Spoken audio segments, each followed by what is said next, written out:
Hello, everyone, and welcome to episode one of what will hopefully be many episodes of my podcast, the CourtSide podcast. Now, this is a podcast where I will hopefully get to interview and speak to some of the legal industry's best and brightest, whether it be solicitors, barristers, hopefully judges, and sort of everything in between, really. Um, just so, I can gain a better insight about the industry as a whole, and sort of pick their brain and learn about what makes them perform or be as successful as they are, really. Now, you've probably already guessed by the name of the podcast, Courtside, that it is going to be a primarily legal podcast, and that for the most part is true. However, I don't want to limit it to just that. Later down the line, I do want to sort of speak to other industry professionals in different industries because I do have a lot of friends who aren't law students like myself, and so I want to be able to cater to them as well. But for the most part, it will be a primarily legal podcast. Now, yes, this is episode one, and you're probably wondering where the first guest is. Um, and she is going to be part of this episode. It was a fantastic episode. I'm actually shooting this introductory, even though it's an introductory sort of video, I am shooting this after I've shot the episode. And it was a fantastic first episode. But I wanted to shoot this video before just to give you guys a little bit of context into myself, who I am, what it is that I do, and sort of my motivations behind starting this podcast, just so that you wouldn't be sort of sitting there and wondering who your host is or who I am, the whole entire episode. But with that being said, we'll get straight into it. So my name is Daniel Hendricks, and I'm a law student. I study a Bachelor of Laws and a Bachelor of Business at the Queensland University of Technology in Australia. And I also work in law. I am a legal assistant at the moment at one of Australia's biggest personal injury firms. However, I wasn't always sort of in that role. When I started at the firm, I was a receptionist, and I did that for about a year and a half, close to 2 years, actually. And during my time there is where I had the idea to start this podcast. When you're a receptionist, or at least during my time there, I got to meet so many people, barristers, solicitors. That's actually how I met Charlotte, our first guest. And not just sort of from my firm, but you get to meet solicitors from a whole range of different firms and a whole bunch of barristers. And, I had a realization that I have access to all these people, all these amazing and highly successful solicitors, barristers. If I'm not speaking to them or picking their brain about things, about the legal industry and about their job, then I would be doing myself an absolute disservice, really. And it sort of dawned on me that if I had all these questions that I wanted to ask, then chances are other people in my same position did too. And that is where sort of this idea came from to start this podcast. Now, that was quite a while ago. It was close to like a year and a half ago. However, with my limited law student budget, I don't work full time, I work part time. It took me a little while to sort of gain the equipment and gain everything that I need in order to start this podcast. But I have that now, and here we are shooting episode one. But really, that is just a little bit about myself. It's nothing too crazy. As these episodes go on and as I produce more episodes, you will learn a lot more about myself while I'm speaking to all these people. So I just wanted to keep this introductory video very short and brief, just so that you guys really wouldn't be sitting there and wondering who I am. But with that being said, we'll get straight into episode one. Now, like I said, I am shooting this after episode one. In fact, we shot the episode yesterday, and it was fantastic. Charlotte is awesome. She was extremely sort of giving with her time and giving with her answers, and you could probably tell that I was extremely nervous, and I was. But Charlotte made it sort of very easy for my nerves to sort of ease, and she was just a fantastic guest, fantastic first guest to have on the podcast. And I really do hope that you sort of enjoy this episode as much as I enjoyed filming it. And I hope that you really do gain a lot from it, because I know that I certainly did. But yeah, with that being said, let's really just dive straight into episode 1. Charlotte, thank you. Thank you so much for coming on the podcast. It is an absolute honor to have you on. No worries. And I hope we will have a very sort of productive conversation, and our viewers and listeners will, gain a lot of value from this. But in terms of this episode, I wanted it to sort of run quite chronologically, really. We'll go sort of through your life and that sort of thing, and then all the way to sort of where you are now, really. Sure. Do you want me to start at birth, or? You could as far back as you're willing to go, really. No one wants that. No. But I guess let's start right there. Could you tell us who sort of you are? What is it that you do? Sure. And yeah, we'll go from there. Sure. So I'm currently a barrister practicing in Queensland. I'm based in Brisbane City. A large part of my practice is personal injuries. So that covers off any sort of area of insurance, really. Mm-hmm.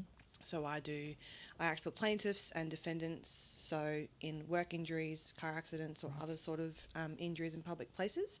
That's a big part of my life and what I do. Aside from work, I'm also a massive Brisbane Lions fan. Oh, really? I am a massive South Sydney fan. If any clients met me in the past, they probably know I've told them about that.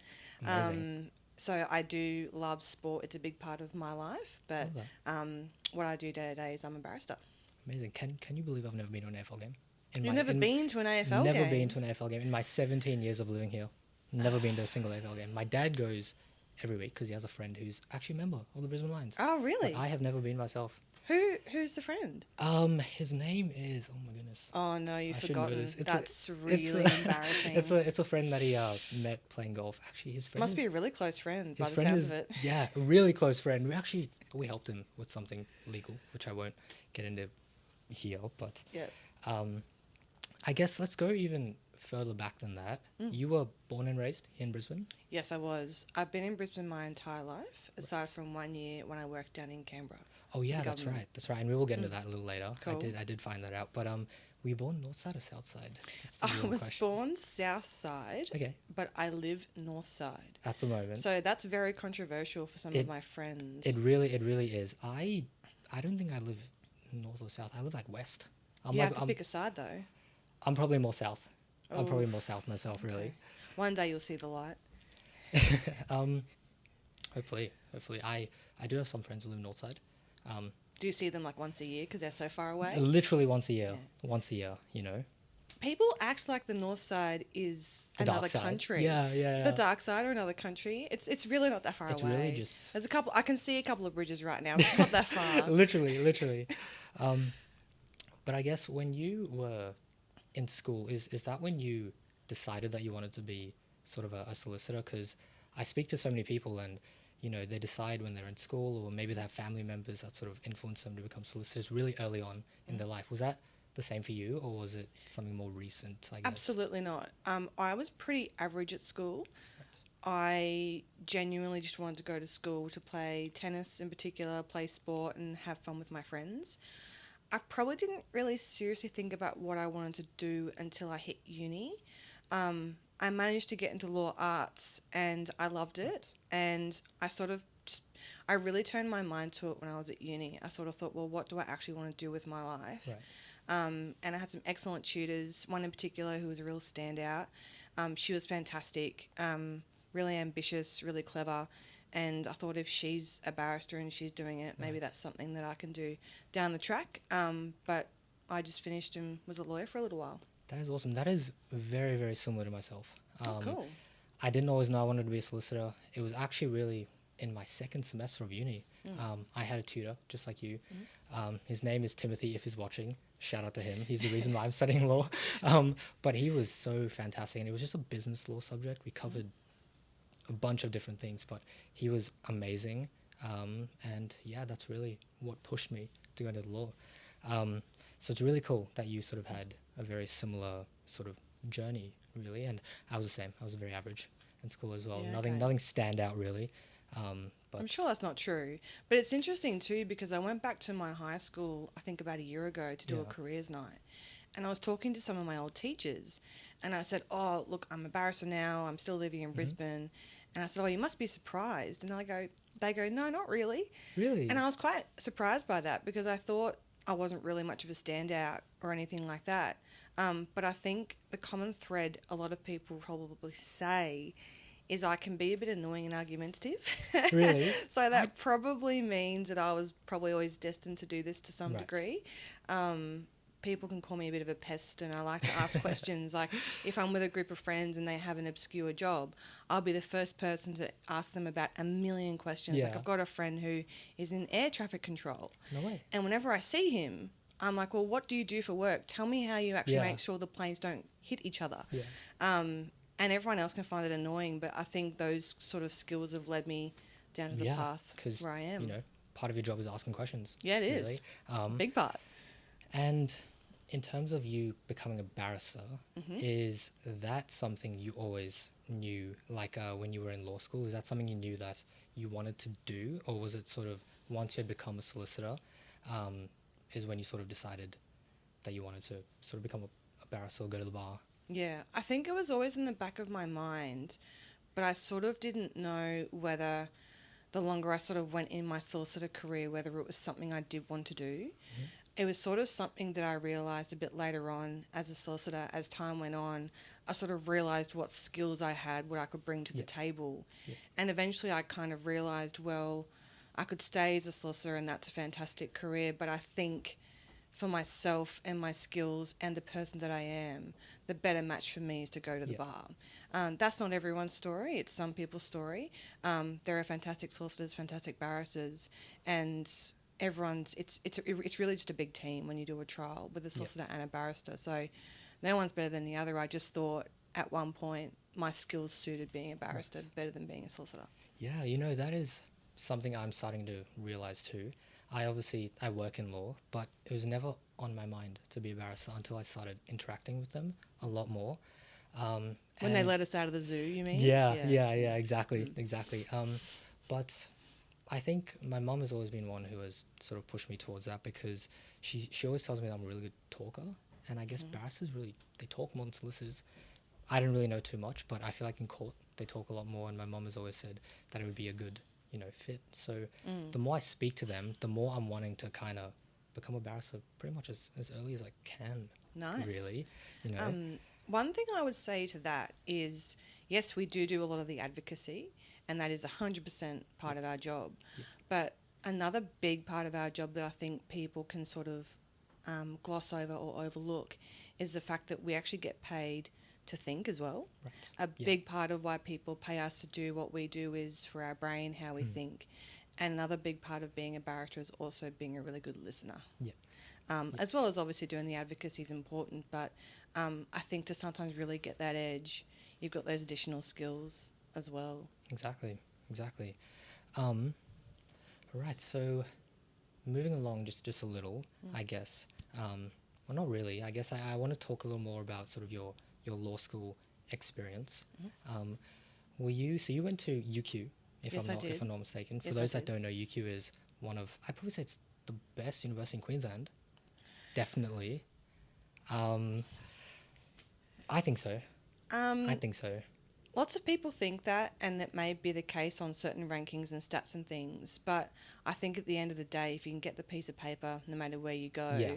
you're going to Yeah. end up at the same place. Yeah, I hear that a lot. A lot of people, especially at the firm I work at now, not too many people actually studied at UQ. I think just because it's highly competitive, there's not many people that actually, I guess, are admitted or accepted.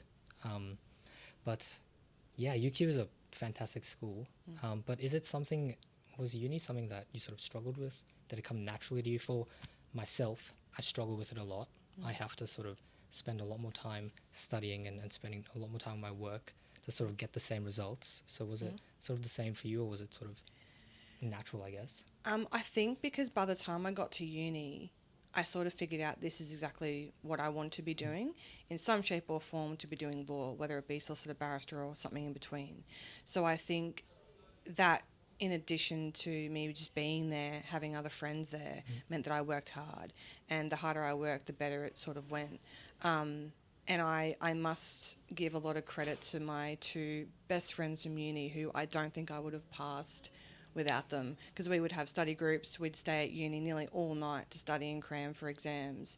And yeah, I'm fairly confident I would not have passed without those two. You absolutely need people to study with. For my first semester, I had like no one to study with, and that was a absolute struggle. And I passed, it was fine, but once I started to, get those friends who study law, it made it so much easier, so much easier.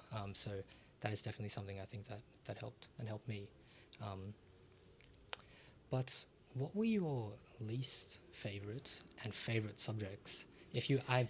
I will say I haven't done all of them. I'm only in my second year, so maybe there's subjects I haven't done yet. But are you able to tell me what your least or favorite subjects were at school? I really enjoyed torts, which makes sense because that's what I do now. Really? Yeah. I really did like torts. Everyone loves crime because it's a sexy area of law. The facts are really interesting. You get to hit on social issues. I mean, it's just interesting. There's no doubt. I really also liked constitutional law, really weirdly. Really? I think it's a sort of politics nerd in me that really likes that side of things. The subjects I didn't like so much, definitely property, anything commercial, because I just found it hard to connect with the content when there wasn't a story or a person involved. Right. That makes sense. Which sort of led me to the area of law, I mean, I guess, which we can cover later on, but I just found them so dry, so boring. If that's your jam, that's fine. I don't want to yuck someone's yum, but it just wasn't for me. So I got through them. Yeah, that is very interesting. Torts, I don't want to say it was a bad subject, but it was insanely difficult for me just because the sheer amount of content is ridiculous. And at UQ, actually, they split torts up. Yes. I don't know how they really split it up, whether they do sort of different types first and then the second type. But at QT, it is all one subject. It is crazy busy. So one subject in like the 12, 13 weeks. Yeah. Torts is just one subject. It's not like torts 1, torts 2. It is one gigantic subject. So I can't remember how they split it up because I'm going back a little while now. So I can't really give too much guidance on that, but I do remember it was across 2 semesters, not one. So maybe if it was split up for us, I would have enjoyed it a little more just because you have more time to really engage with the content and I guess take it in. But for us, it was crazy, especially when the assignments roll around. Then you have to stop doing content for a bit and then you have to cram everything in. So torts I found very difficult, and I'm doing crim this semester. So I'll let you know. Is crim 1 semester or 2? 1. Because I think as well, it might have been 2 for us. Really? Yes, I think so. I might have to move unis. I might have to, Sounds like the it. The reason I didn't study at UQ, I did actually study at UQ for a year, but the reason I didn't study law there is because you have to hit this crazy GPA requirement, which I didn't hit. But hopefully now, with my GPA, I might be able to move in, but... If you're talking about changing unis, though, and you want sponsors on the podcast, they might not sponsor the podcast. Why? So maybe you need to be saying, you love QUT, you love all these unis, and I'll sponsor the podcast. Come on, mate. It's fantastic. Fantastic university. They're all great. It's just they need to do something with splitting up the content because it's crazy amounts of content. Yeah, that's a lot. Perfect. So that was your law school experience. Now you've sort of graduated and you are admitted as a solicitor. We're sort of moving along. Did you have any, before we actually get to that, did you have any sort of prior experience in the legal field before you graduated? As in, like, for myself, for example, I work as a legal assistant at a firm. So did you have any experience like that prior to graduating? None at all. Really? Well, something I found interesting was, and correct me if I'm wrong, I was listening to a podcast that you were on actually a few years ago, and you worked... did you work for Kevin Rudd? Yes, I did. In what capacity did you work for him? So I was a pretty junior burger at that time because I was in my sort of mid to late. Was this before law school? Was this during law school? During. Right. It was in my sort of early 20s. Right. And I was a pretty low-level electorate officer working for him. So just in his local electorate office at the time in Griffith when he was still the local member. And it was a fantastic job. It taught me a lot about customer service. which may sound a bit odd, but I think that those skills in delivering for people is something that translates across a lot of jobs, Absolutely. including a Absolutely. barrister and a lawyer, because essentially you're giving a service to a customer. They're a paying customer and they're expecting you to do a good job. So Absolutely. I found that role really great to really cement more of the sort of professional side of those skills and how to act, how to deal with difficult people as well. Absolutely. Because people would sort of call with complaints, or they want Kevin to do something or whatever it might be. So it was a really good base to learn those soft skills that people talk about in dealing with people, how to try and talk someone down when they're a bit agitated, which sometimes you still need to implement as a lawyer or a barrister. Exactly. Particularly if you're doing an area of law where people are involved and people's livelihoods or money or their families involved. It's a really important skill. Definitely. And how did you land that job? Did you just apply?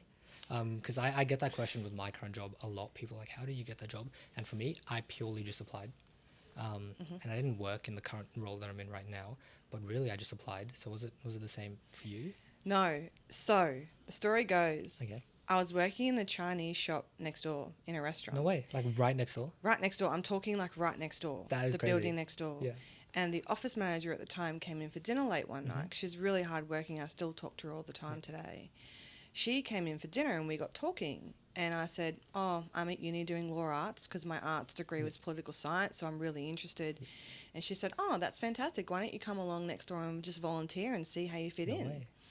So I thought, that sounds like a great opportunity. I'll do that. So I volunteered there for a while, and then they offered me a permanent part-time job, which I did for about maybe 3 years while I was at uni. That was crazy. It was, How about that? How about that? Literally, I got just picked up. And so you were like waiting a table? Yes. And you just, a Started conversation talking. led to a job with Kevin Rudd. Fantastic. Insane. Okay, so now that you've sort of graduated uni, what was your first sort of job once you graduated? Where did you sort of end up? So I ended up working for the Department of Defence down in Canberra, No way. in a sort of quasi-legal and policy role. So it was in the graduate program, so you did 3 rotations. Right.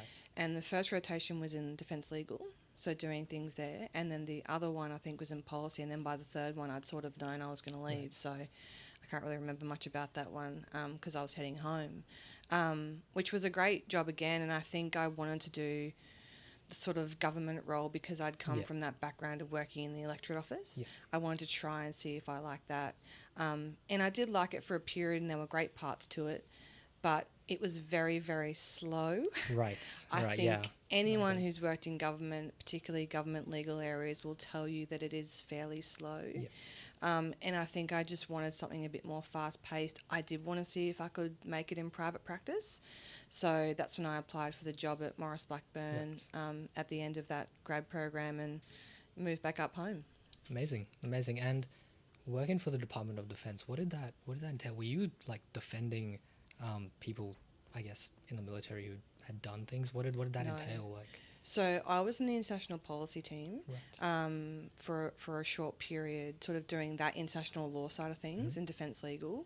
I can talk a little bit about it, but not a whole lot because I had a... It's good. You can share as much or as little as you'd like, really. Which was interesting work. So it was sort of international law, more or less.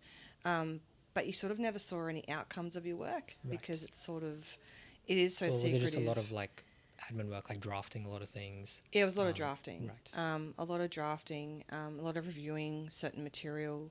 But aside from that, it sort of sounds interesting and exciting, like you're going to be a spy, but in reality, it was really, really slow. Right. And so sort of after that, you applied for a job at Maurice Blackburn. They had a grad program? Yes. They don't have that anymore. Oh, that's a bummer. Yeah, okay. Yeah, I know a few solicitors actually. There's another solicitor, Sophie, who I think came through that same grad program.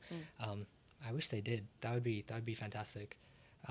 Yeah, it was a great program because the whole point was you were meant to do sort of 6 months in one office and 6 months in another. I ended up just going somewhere and staying, I think, about 5.5 years, which was fantastic. And where was that? Was that the Brisbane office? Was it? No, it was up in the Strathpine office. No way. That Strathpine office is still going. Yeah. Still going. It's a very small office now, but yeah, still going. Nice. And so you worked at... How long did you work at Maurice Blackburn for? 5 or 5.5 years. Don't pin me down to that, but about that. Right. Yeah. Right. And from there, I also saw that you then moved on to Shine. Yes. Perfect. And that was for like a year and a half. Yeah, it wasn't for very long, and I was just doing institutional abuse matters there. Whereas at Morris Blackburn, I was sort of doing a mix of motor vehicle work cover and public So liability more like claims. personal injuries. Yeah. Sort of. And at what stage? Because you mentioned that you didn't really know you wanted to be a barrister sort of early on. At what stage during that time, whether it be at Morris Blackburn or Shine, did you sort of realize that you wanted to go to the bar? That's a tough question. I don't really know. I think it might have been sort of. I definitely would have thought about it when I was at Morris Blackburn, just sort of in the back of my head, but wasn't sure about the timing. Right. Because for me, when I sort of realised I did want to do it, eventually it was more about the timing of doing it. Yeah. When would be best, because you kind of have to save up some money Yeah, if you want to go. It's quite a commitment. Yeah, I've heard, at least. it is. Which I think we'll get to. But so it was more about the timing and when that would be best for me in my personal life and my partner and things. So Absolutely. that sort of, it was always sort of in the back of my mind, but I never seriously thought about it till sort of much closer to when I actually did it. Right. Okay, so I guess we'll move straight on to that really, transitioning to you now being a barrister. There is an exam that is involved that you have to take. Are you able to tell us a little bit more about sort of that exam, what it entails? Because I've heard it's quite a big exam. Sure. It takes, I've heard conflicting stories. Some people say 6 months to study for. Some people say 9 months to study for. Are you able to tell us a little bit about sort of that exam? Yeah, sure. So there's 3 exams you need to pass: evidence, procedure, and ethics.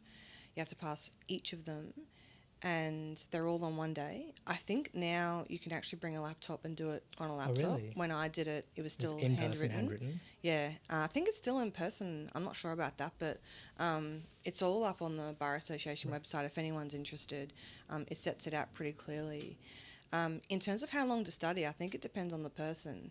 True. It depends on if you're still working full time, if you're going to take weeks off work, how familiar you are with the content. It probably puts you a step ahead if you've run some trials or had some matters run close to trial. There are trial exams that you can do? So, no, there aren't trial exams. Sorry, what I was saying was it probably puts you a step ahead to studying if you have run a trial. Right. Just because you sort of know what the process is, you know what to expect and what a barrister does. Right. But there's no doubt about it that they're pretty tough exams to pass. Yeah. I think the fail rate's pretty reasonable. Yeah, so I've heard that it takes like sometimes on average like a couple goes to pass it. I think it does. So I think it depends on your situation, how much time you think you need. But my biggest tip on that would be go on the Bar Association website, see the content they expect you to read for each exam, and just try and remember back to your uni days how long it would have taken you to process that information. It might be 12 months, it might be 3 months, you might be a genius and do it in 2 weeks, I don't know.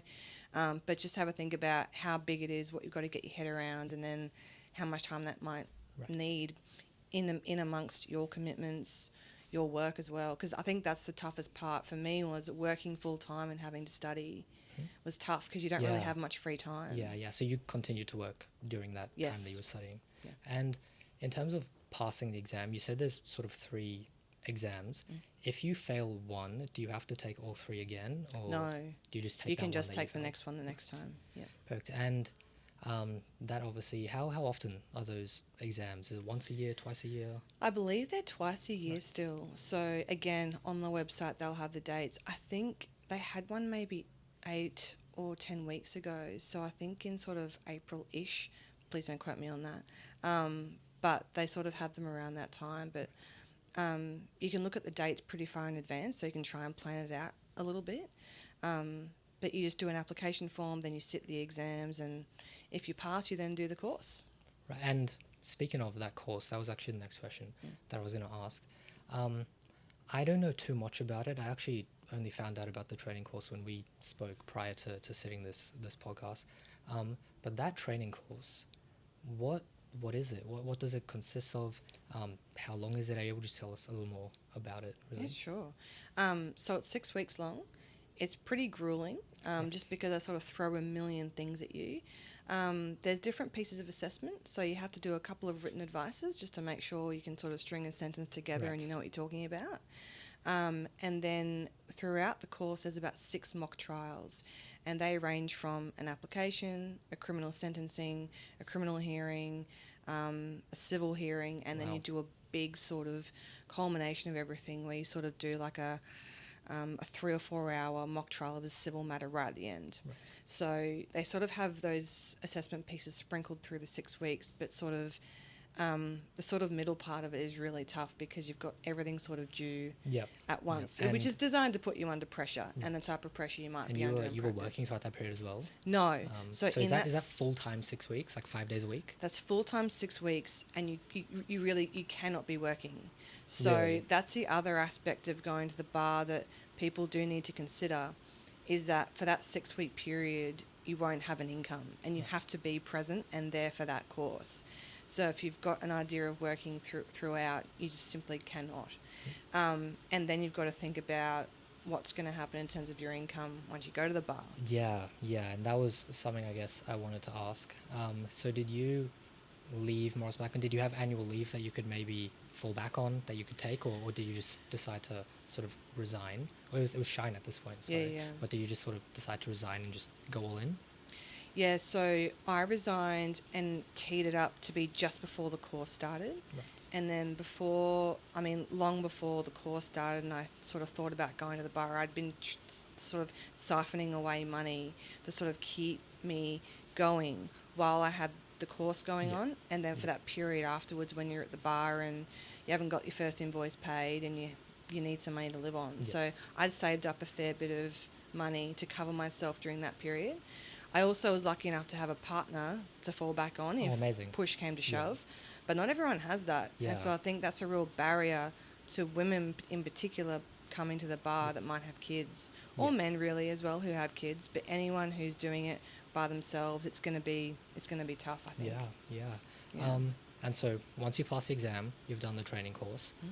What happens next? Are you just a barrister? Is there an admissions process like a solicitor?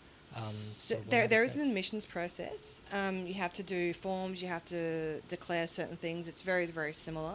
And then you're admitted and you sign the bar roll. So you physically go up to the Bar Association and sign your name. Cool. You have to write in who your 2 mentors are. And that's then something you I start. wanted to ask you about a little later too. And you basically just released into the wild. So you can sign the bar roll and be in court the next day.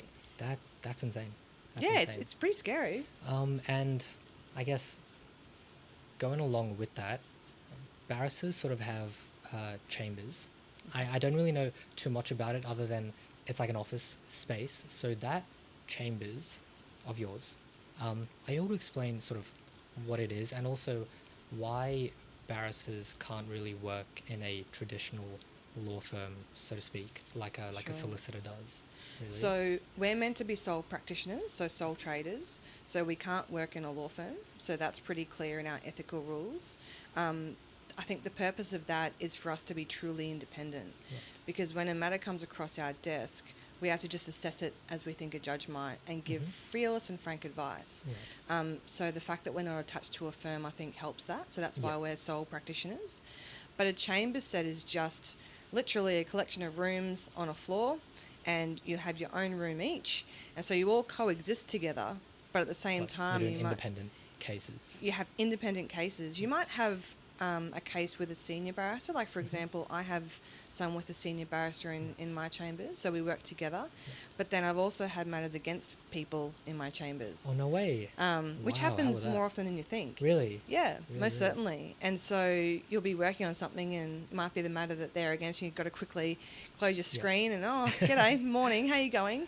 So it does it's a bit weird like that, that you'll sort of be working together and then working against the people that you see every day. Right.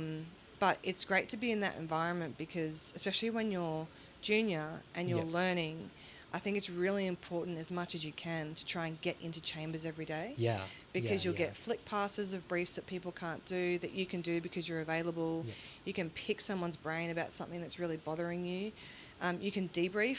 That's a really important part of chambers. I think the best and most useful part of chambers is if you have a tough day, you can go and talk to someone about what's That's happened amazing. and say, this happened, what do you think? And most of the time they'll throw their arms around you. Sometimes they might roast you a bit, depending on what you've done. But I think it's a really critical part of the bar to be in chambers. Right. And how did you find your chambers? Is there like a website that you go onto? It says that chambers are free. How do you really find one? So is it like applying for a job? Some chambers are. Really? Some chambers genuinely are. A lot of the bigger sets, I think, are. You literally put your resume in, you have an interview, there'll be a panel, and you go from there. My chambers in particular, I just knew a lot of them from briefing them myself. And so I just text one of them in there saying, look, I've passed the exam. Do you have a spare room? And just by chance and luck and circumstance, they had a spare room. And they said, yep, we'll hold this room for you. See you in a couple of months. And that is the chambers that you're currently at? Yes, and they're absolutely fantastic. Amazing. How about that? Going back just a little bit, I wanted to talk about sort of your early years as a barrister. So you passed the exam, you did the training course. What did your first sort of month or couple of months look like? Did you struggle to find work? How did you sort of find work? What did it sort of look like? So I was pretty fortunate that I'd had a solicitor career of about 5 or 6 years. So generally I knew enough people and people had moved around firms enough to sort of get some sort of patchwork quilt of work in.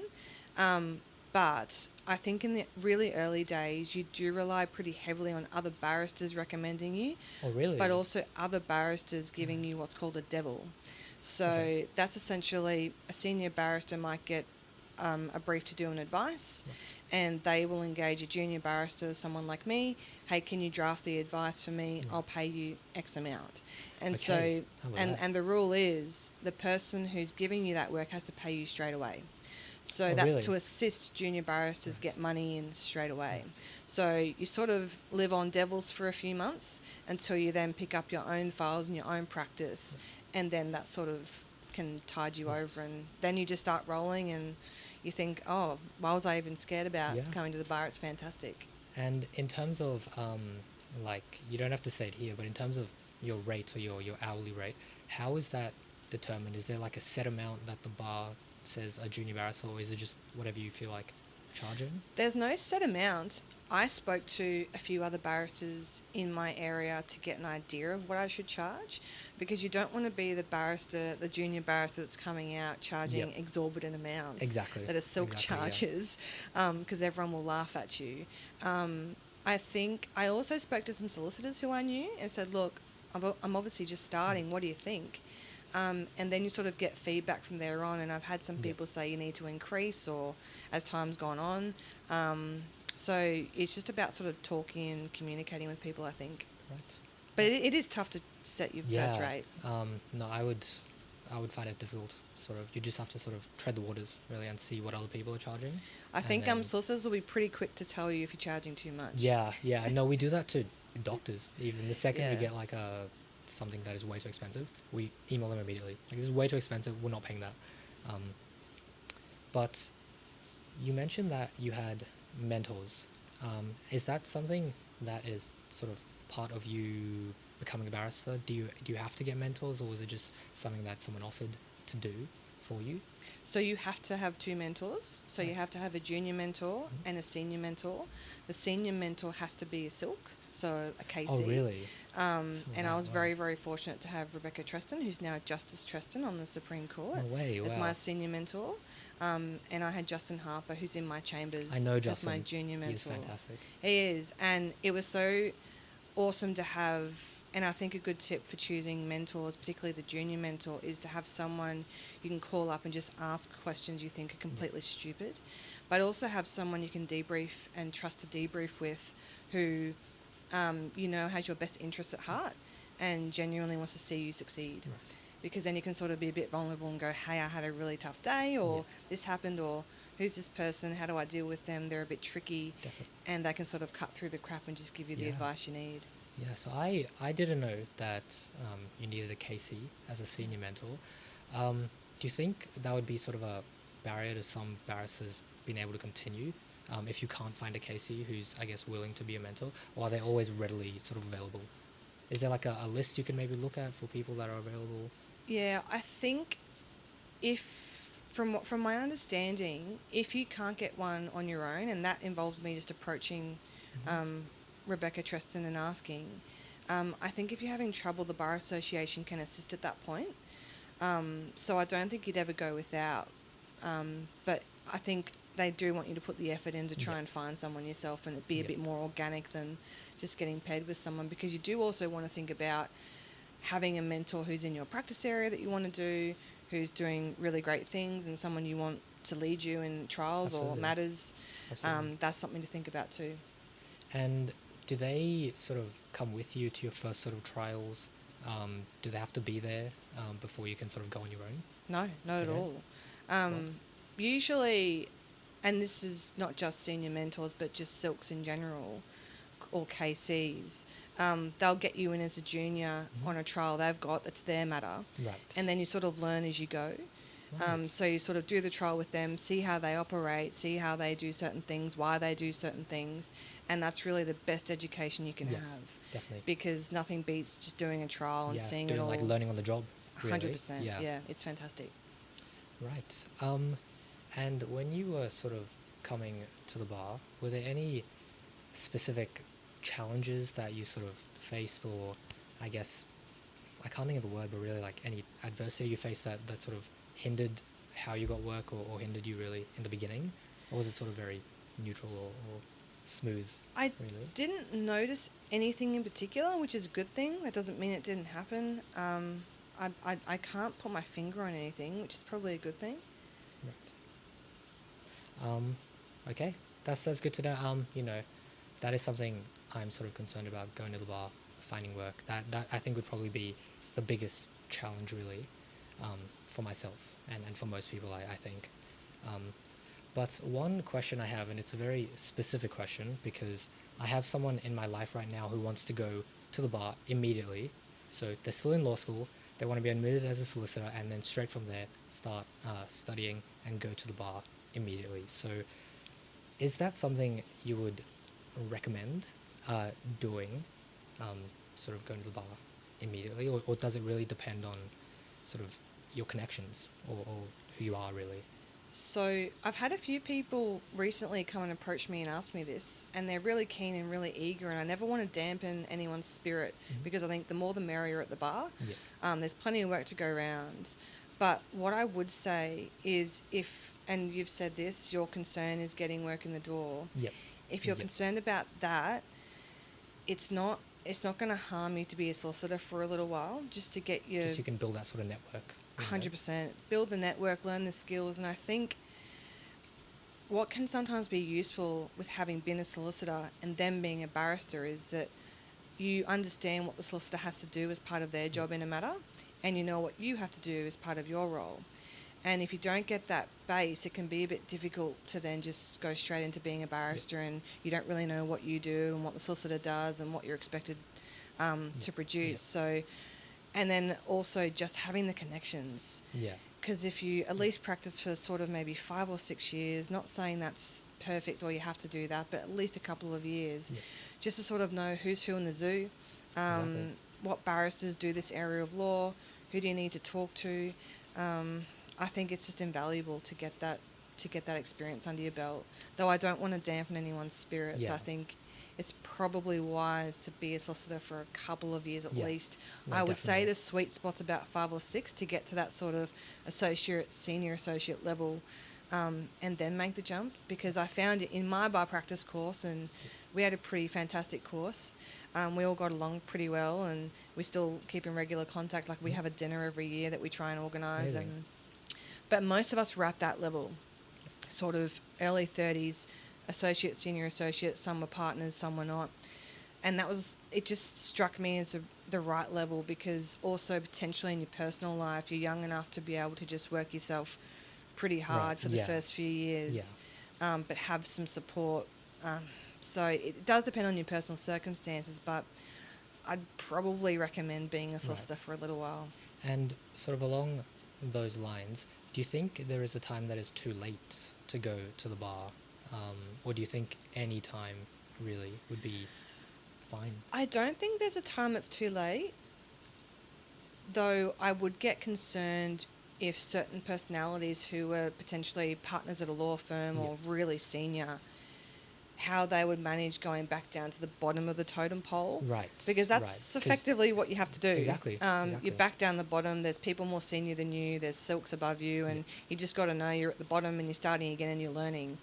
I do get concerned about that, but I mean, it depends on your personality. If you're willing to do that and be humble and just start again. I don't think it's ever too late. But I guess you'd really have to be struggling, I guess, in your current role to make the leap if you were that late, right? I don't know about that. And look, some people might just want to change. Right. And I think a big attraction about the bar is the fact that you work for yourself. Yeah. And you're not dependent on a lot of other people. Exactly. You can go in when you like, leave when you like, do the work at home. You can do the work in the office. That is a really liberating, cool part of being at the bar.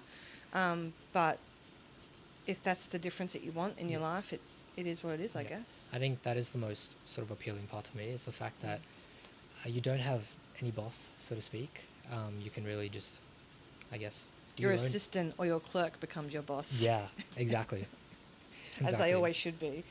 And do you have an assistant at the moment, like a clerk or anything? I have a clerk, and she is absolutely phenomenal. Amazing. And is she, I'm assuming, in law school or? Yes. She's a part-time law student, and she saves my life once a week.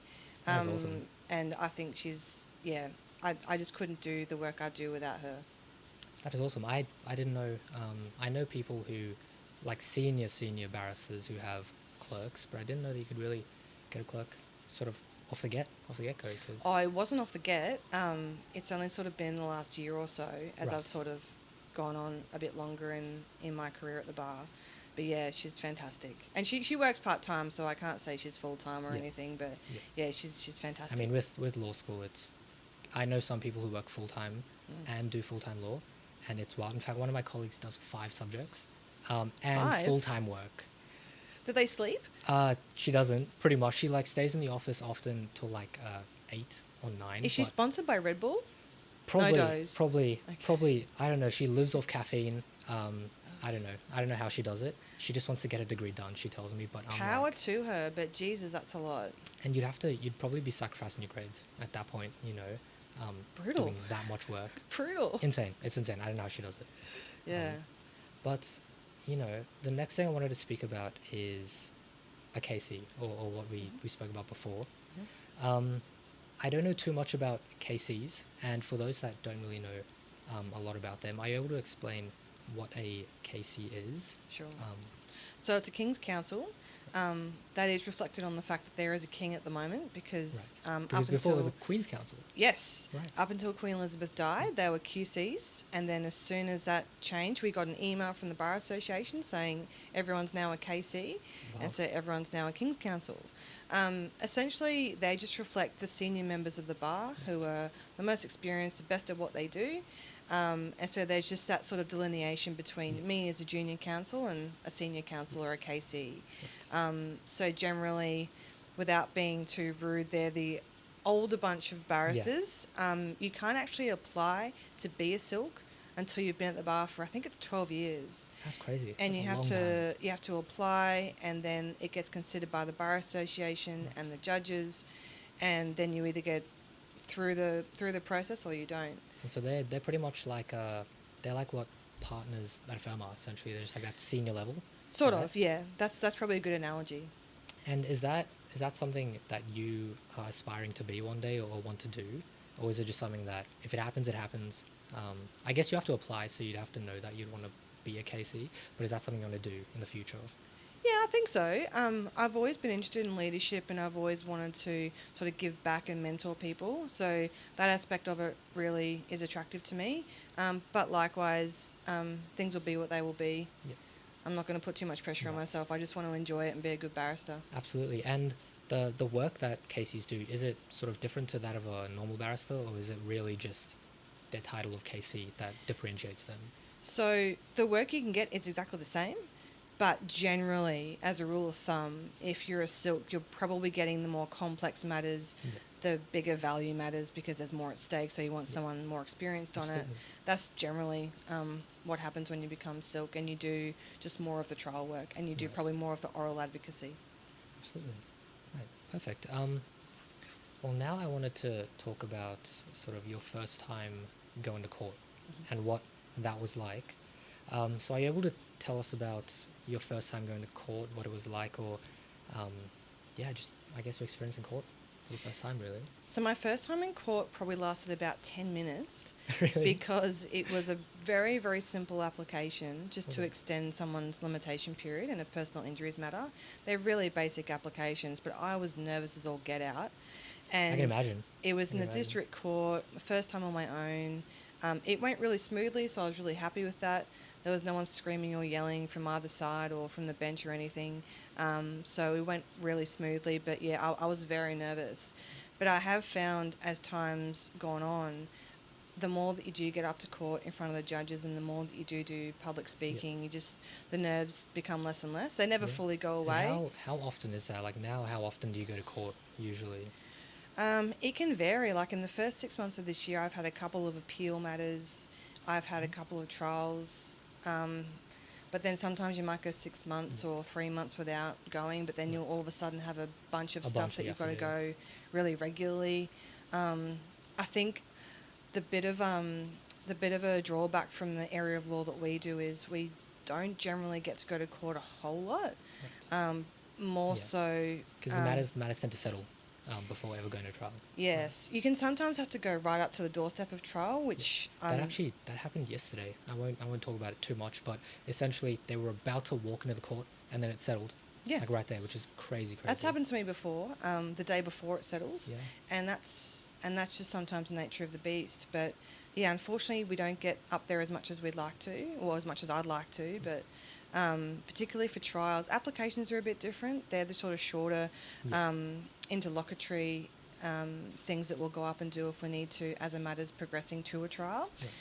They happen more often than not, but trials are just not as frequent in the area of law that we do. And sort of along those lines, what is sort of the biggest case or the longest period of time for a case that you sort of were in court? I had a 4-week trial. This was maybe a year or two ago, up in the Supreme Court. It's called Sanders and Mount Isa Mining, I think. It's at least called Sanders, and it was about a girl who alleged she sustained lead poisoning from the Mount Isa mine. Oh, wow. We ended up losing that one, but it was a fantastic experience for me because it was 4 weeks in court every single day. Lots of issues got raised, and it was just a fantastic opportunity for me to learn. That's so cool. Yeah. And in terms of as far as trials go, is that a long trial, 4 weeks? Yeah, it's 'Cause I've pretty heard- it's pretty long in the scheme of the work that we do. Generally, a trial in the PI space will sort of go anywhere between 2 days to 2 weeks, but 4 weeks is a really long time. Right, and It was long by the end. right, forgive my naivety, but was there a jury or was that strictly criminal? No, That was just in front of a judge. it was just in front of a judge. Right. Yes. Perfect. Well, still sticking with sort of your cases and claims, one particular question that I really wanted to ask was about this rule that exists within the bar or with barristers really, and it's called the cab rank rule. Are you able to explain what it is, Sure. firstly, and then we'll go from there? Yeah. Sure. So the cab rank principle is actually in our ethical rules as barristers. It essentially means that if we have the time and the capacity to take a brief, and a brief comes across our desk, we have to do that brief. You can't just turn back a brief just because you sort of don't want to do it, Yeah. which I think assists us to be independent because we just get the work that we receive. There are certain circumstances and exceptions where we can knock back certain things I wanted to ask about exceptions. that are in the rules. But generally, if it's a brief that's within our area of expertise and we've got the capacity to do it, we should be doing that brief. And how is capacity determined? Like, for example, if 30 people come to you in one day, it's not likely to happen, but if 30 people come to you with a case, and because this rule exists, you now have to accept them, how does capacity work? Can you decline some? Because I'd imagine that's a lot of work. to take on? Well, I think you have to judge the capacity for yourself to a degree, because you can't take 30 matters in one day. Yeah. What I try and operate on, and even if I get 2 emails asking for something on the same day, I just go with first in time, like Yeah. that Latin maxim, first in time prevails. Yeah. So that's how I try First and in, do it. first in, best dressed. Right? Exactly. Yeah. I think that's the fairest way to go about it. But I've never had 30 briefs in one day. That was maybe an exuberant amount that I said, but you know, it was just a hypothetical that I thought of when I heard about this Yeah. sort of rule. And I don't know if you're allowed to say, but has there ever been or in a hypothetical world, is there ever a sort of a type of case that you, I guess, morally wouldn't sit well with you, but because of this rule, you now have to accept? Because I can imagine for criminal law barristers, for example, they get a lot of those. Yeah. You know. I think it's more for the people who probably practice in crime. Yeah. I've never really had that myself, because I've got a pretty even split. I do plaintiff and defendant work. I don't generally have that issue. I think it would be pretty tough as a criminal barrister to defend someone you think did it, but that's a whole different can of worms. Absolutely. And I don't really do crime, so Yeah. I can't really talk to that a Yeah. whole lot. Well, hopefully we'll get a criminal law barrister one day on, and I'll ask them that. Another thing I wanted to ask was there a particular case, we spoke about a case that you had a 4-week trial for, but was there a particular case that sort of stood out to you, one that was very interesting that you did, and sort of what made it interesting, and why did it really stand out? A couple that have stood out to me is just where the clients have got a great outcome and you can see that it's changed their lives. Yeah. One wasn't public knowledge, it settled well before trial, but it was just a circumstance where we were told by the defendant that it wasn't worth anything and we had to keep pushing and pushing, and when we pushed really hard they eventually sort of came up with the right amount of money, and that particular client was so grateful and sort of started crying at the end, and you could just sort of see that it had made a difference to him. Absolutely. And that's sort of one of the only times I've sort of nearly choked up doing this work. I think that's the best part of sort of, I don't practice myself, but I work within the same area of law, and I think that's the best part about the area of law that we work in, is when you do settle at the end of the claim and they do receive their payout, I guess, they really are grateful and it really does change their life. So I think, that is something for me that really does stand out, you know, within this area of law that we're practicing. Yeah. Well, the last sort of things that I wanted to ask you was actually a very particular question, is the area of law or the areas of law that you currently practice in, are they what you thought you would practice in when you were in law school or maybe in school? Because I can tell you right now, what I want to practice in one day when I'm a barrister or one day when I'm a solicitor is not what I'm currently What's that? doing. A lot of people tell me that it's very soulless or like soulless or work really, but I want to work in the business sector with sort of big companies, I guess, so to speak, but that could change. So that's why I wanted to ask that question. So you don't have a soul? Maybe I don't. We'll have to find out. But Maybe. I get told that a lot by a lot of people. But it's just, I guess. Why do you want to do that? What attracts you to that though? Well, I don't really know. Really, I'd like the sort of finance sector. I like the business sector. I study business and law at the moment, so I'm not studying straight law. And yeah, I guess I've always just been sort of into that financy area, working with companies. Maybe I'm influenced a lot by TV shows or Suits, maybe in particular, but it definitely could change. I'm also interested in criminal, although I want to ask how they get paid, because in most cases, you know, that's the, I guess, main barrier. But yeah, that's really the main reason why I want to choose that area. But it definitely could change. So that's why I wanted to ask you that sort of question. I think I knew pretty early on I wanted to do an area of law that was focused on people. Mm-hmm. You might want to do business and commercial, but I just knew that wasn't for me, and that's fine. So if you boil that down, the sort of people areas of law sort of boil down to personal injuries, criminal, family, maybe wills and estates. Yeah. So I sort of applied for a bunch of jobs. I nearly got a job doing estates work. But at the end, I got the job with Morris Blackburn, and I've sort of never looked back. And I think it's a perfect fit for my skill set, and I think it's a perfect fit for my, values and wanting to sort of do the right thing. So, that's what I've ended up doing, and I'm really happy I've landed there. Amazing. And would you potentially transition into other areas of law down the line? Like, would you, for example, go into criminal law, or are you sort of set on the area of law that you're in right now? I'm always open to anything, but I think it would be tricky to go to another area now when I'm so sort of so far in with all my other practice areas that if I rocked up to do a jury trial to get someone off a murder charge, I think everyone would be going, why the hell is she here? Yeah. Would you ever just take a criminal brief just for the fun of it, just see what it's like? I've done a couple of sentences, so that just involves getting up and doing submissions on about someone's sentence. So you sort of, the damage has already been done. They've either pled guilty or they've been found guilty.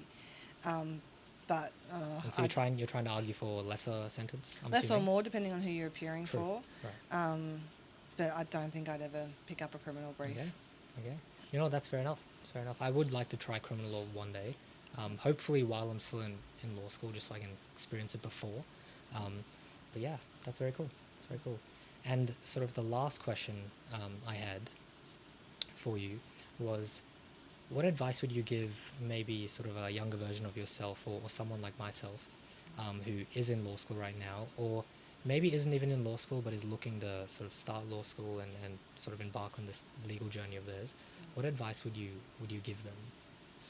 I think one of the best pieces of advice I've heard recently is don't sit too high with the highs and too low with the lows. Because even for me at the moment, you might have a matter, do a trial, you might win, you might lose. That's going to keep happening throughout your career. It's going to keep happening through a law student's career as they try and apply for jobs. They might get knocked back. You might try and go for a promotion, you don't get it. I think the best thing I've learned over the last few years is just to try and be as steady, as constant as possible. And that means if you lose or you get knocked back for something, sit with it for as long as you need to, but sort of give yourself a time limit of maybe a day or 2 days and not snap out of it. But then you've got to go, okay, I've got to focus on the next thing and keep going. Absolutely. But likewise with the highs, you don't want to win a trial or get the promotion and then party for 2 weeks. Exactly, yeah. And then find yourself, oh, that was awesome. Because then I think naturally, if you celebrate for that long, when something goes wrong, that's how long you want to be down for. Yeah. So I think acknowledge the win, celebrate it to a degree, but then on to the next thing. Exactly. I think that's the best piece of advice I've heard lately, and that's something I'm really trying to implement for myself. Amazing. And sorry, I lied. One more question. One more question. For a solicitor who is thinking about coming to the bar, would you sort of give them the same advice, or is there any tips that you would perhaps give them to help smoothen their transition, or what advice would you give them if they come into the bar? If there's a solicitor out there who wants to come to the bar, I would suggest networking widely and networking as much as you can. Yep. So that involves, it could be a local law association, it could be the Queensland Young Lawyers, the QLS committees, anything like that, because I've received recommendations and briefs from all sorts of different people and people from those groups and those connections. Also, the other tip is just treat everyone how you want to be treated, because at some point they might remember, hey, this person was really nice to me that time, I'm going to do them a favour. Or you shouldn't want to do things nice for people just for favours, but word gets around and your reputation really matters at the end of the day. Absolutely. Well, thank you so much. That was an incredibly amazing conversation, and thank you for your time. And I hope that our listeners and viewers will gain a lot from it. So thank you so much. That was fantastic. Thanks for having me. Always. You're welcome back anytime. Thank you. Anytime. I'll be back. Amazing.